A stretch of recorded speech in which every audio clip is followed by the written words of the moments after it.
Hey folks, Fernando doing a video for the Modern Survivalist, and I got a question asking about Muela knives made in Spain. Are they good enough quality? Yes they are. So that's the quick answer there. This is a video, it's going to be about Muela knives. I'll show a couple of Muelas that I have, share a little bit of what I know about them, and also about Spanish knives in general, my opinion, my take on that. I'll leave the link below. It's going to be from the Amazon affiliate link on some of the knives that I like that are made in Spain, especially one brand that's called They make quite nice knives, so I'll leave the links to those in case you're interested. One more thing before I forget, I started with the Instagram thing, so I'll leave the Instagram link as well for you guys to sign up. Just getting started on that and trying to figure out, not very good at it, but I'll leave the link for you guys to join and follow or whatever it's called. I have no clue what that stuff is about, but little by little I'll get the hang of it. So Spanish knives in general, yes, they are quite good. The thing is, Spain is a nation known for their quality in terms of knives. They've been making knives for thousands of years, pretty much. Some cities are dedicated exclusively to making knives. So without doubt, there's a very strong tradition of making knives. The thing is this, and especially this is my opinion on what happened, why isn't as well recognized or as appreciated as it should be. There's been this thing going on for a long time, for quite some time, several decades, about stainless steel not being good. I mean, you talk with people that are, they're not fully ignorant. They kind of have a clue of what a good knife is. They're preppers, survivalists, and the first thing they mention is carbon steel. That's the only, a good survival knife has to be a carbon steel knife. Stainless steel sucks. And this is a myth that's been floating around in the knife community among not so knowledgeable folks, but it's been floating around for almost a generation by now. The thing is, there's really nothing wrong with stainless steel. These knives, all of these knives, are stainless steel. These are all made in Spain knives. And Spain has had a very strong tradition of using stainless steel in their knives. And they use stainless steel not because they're stupid, not because Spanish people don't know how to make knives. It's actually the opposite. They've appreciated, understood the value of stainless steel. What happens is that with properly heat-treated stainless steel, even the more average stainless steel is going to be good enough. One of the most used knives in the US military made by Buck, it's going to be a 420 high carbon stainless steel. There's nothing wrong with stainless steel as long as it's heat-treated properly. This is actually my grandfather's pocket knife. Right? Kind of like a Victorinox from back in the day. And this is all stainless steel. And my grandfather used this knife a lot. This was made in Toledo. Toledo is a city dedicated to making swords, armor, and knives, of course. And it's been that way for, again, over 1,000 years, 2,000 years, who even knows?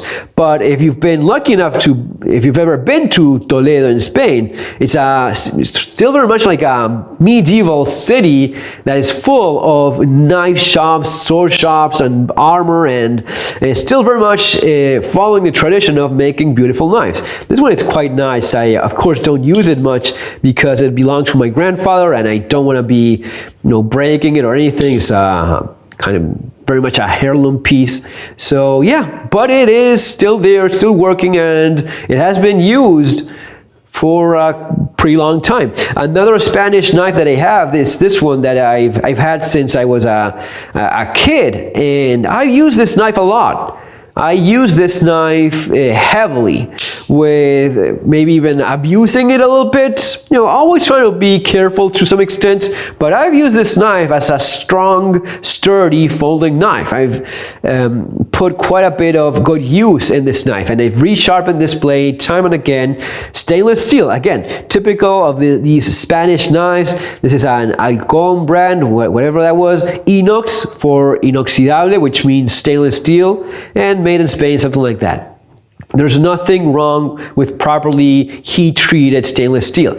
I think, kind of like this myth of why stainless steel sucks. Maybe because of some Chinese batch of crappy stainless steel knives. The thing is, even today, the crappy stainless steel knives from China are quite decent. I suppose that at some point, there were extremely poor imports, stainless steel imports from China that sucked, and that's why people ended up with this idea that stainless steel is kind of like a bad word. Not really the case. This knife is a perfect example. I've used it for decades. It's holding an edge very decently without any problems. It's easy enough to resharpen. Holds an edge nicely, cuts well, and because it's stainless steel, it's not rusting all over the place. It's still nice and shiny. And that's another caveat that at least I struggled with for a long time, and not appreciating knives from my from my own past and family culture, which is, oh, they're so shiny. A knife is supposed to be tactical, it's supposed to be bad. No, a crappy knife is supposed to be painted in crappy paint. That's what I ended up understanding. A fine blade is gonna be looking like this. If you go to some of these nice knife shows, custom knife makers pride themselves in making a beautiful polishing job in their knife, showing the structure of the steel they've worked, how well it's been done. Look at these bevels, how they reflect light beautifully. This is a fantastic work. This is a Muela Magnum 26. This is a knife that's been in one of my favorite movies, Seraphim Falls. Check this out. Tell me if this is not beautiful. I love this knife. And in that movie, if you haven't seen it, with Pierce Brosnan, Seraphim Falls, this knife is used throughout the movie to kill people, to do stuff, prepare fires, and pull bullets out of wounds, and God knows what else. Fantastic movie showing this knife throughout the entire film. But going back to this, oh, it's a shiny stainless steel crappy knife. No, if it's shiny and looks like this, you're talking about something that's quality. Crappy knives are usually painted with this eggshell, orange peel, epoxy finish, and that's done to cover the defects on the blade. I'm talking about a well-known manufacturer that's someone I have several knives myself. If you look at some of the nicer bussy knives, you have your basic bussy knives, the ones that are more budget-oriented, the combat or battle grade, whatever it's called. It has that eggshell epoxy finish on top. That's because underneath it's not polished like this knife. So that's one of the ways in which the market has kind of fooled the buyers into thinking, oh, that's better because it's black. Well, black can also be properly finished. This Aitor knife, which is a knife, a traditional survival knife, so to put it some way, which is used by the military in Spain.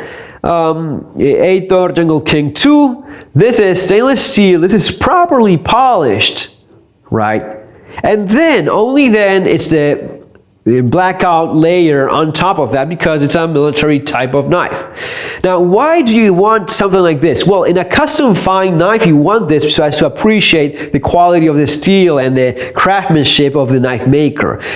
For practical purposes, you want this because a knife is essentially a cutting tool. If you have sandpaper or eggshell or orange or whatever name you want to put it, paint on the sides, it's not going to be sliding friction-free through the material that it's cutting. That's kind of a big deal because you want a knife to cut. Besides that, a knife, especially if it's going to be used for preparing food, you want to keep a knife clean. You don't want to have it full of crap all over it. If you have that texture, it's going to be getting dirty, and it's much harder to keep it clean. This is how the surface of a knife should look, all right? So there's nothing absolutely wrong with that.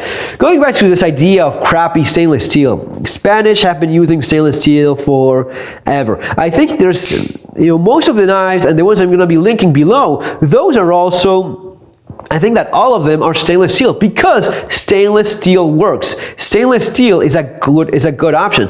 This is a more touristy type of knife. This is a knife that I think my grandfather brought from Spain during a trip, and this is the kind of steel the kind of knife you would get from a knife shop. So it's not the the most original or legitimate type of typical Spanish knife, but you find it all over Spain in most gift shops and knife shops. You will find it very budget oriented. It is still, in spite of the goofy cow leg or goat leg thing going on it's a very decent knife. I've used this knife throughout I took this knife to high school all the time. Yes, different time. You could take a knife. I actually had teachers, oh, you're the guy with a knife, could you give me your knife because I have something to cut? I would have my knife and give it to my teacher, and he would open it and cut something because he knew I was the kid with a knife in school.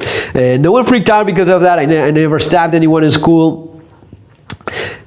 Back to the steel. It's stainless steel, adequately heat treated. It's not the fanciest, but this is a knife I can tell you I beat the crap out of because I had zero respect for it. Still, here it is, strong as ever, zero movement, actually nothing, because it locks with this latch that it has there, fantastic. And I actually managed to bend the edge on this knife, and what I did was found a big rock in my garden, in my house, and put it like this and hammered on that edge. You can actually see some of these marks there. I hammered it back into shape, sharpened it again, still working. How many knives can you say you can do that kind of thing? You're sure it's not a 61 Rockwell hardness or whatever nonsense, but I want that in a knife. I want a knife to be tough, take the abuse. You're sharpening it again, it's going to be cutting again, and it is, as of this day, razor sharp. No complaints whatsoever. Back to Muela and try and wrap this video up before it's impossibly long. Muela they've been making knives for 50 years. This is another knife from Muela. The only thing you have to keep in mind is with a knife like this, it's not a Shrey that you bought made in China. It's a traditional knife made in Spain from a well-known manufacturer. It's the highest quality you could ask for in terms of steel, of craftsmanship, and you can use it as a big knife, but always within reason. Be sensible about what you're doing. This is stag. This is a natural, beautiful material. No, yes, of course it's not going to be as tough as a Chinese plastic grip, right? A natural material cannot take that kind of abuse. And as years go by, it's likely that if you give it a lot of hard use, eventually it may end up cracking. But with care, this is a knife that will last generations. The blade itself, you're not going to be messing it up unless you're a complete idiot. It's huge. It's quality steel. I think it's like 440 moly vanadium steel of some kind, but especially being this big, you have to be very, very misguided so as to break this blade. It's massive, it's huge. It's also very well balanced. I just love this thing. Man, I keep on looking at it and it's so beautiful. But let's say you buy this knife, you do your stupid YouTube video about putting this knife and batoning like a nutcase, and you crack the crappy stag handle. No, the knife is not crappy. You're just an idiot that doesn't know the first thing about a quality knife. If you're going to be using, let's say you're using this knife as a hunting knife, and for whatever reason you have to baton through a piece of wood. Use common sense. Natural material, steel going inside, held with epoxy most likely.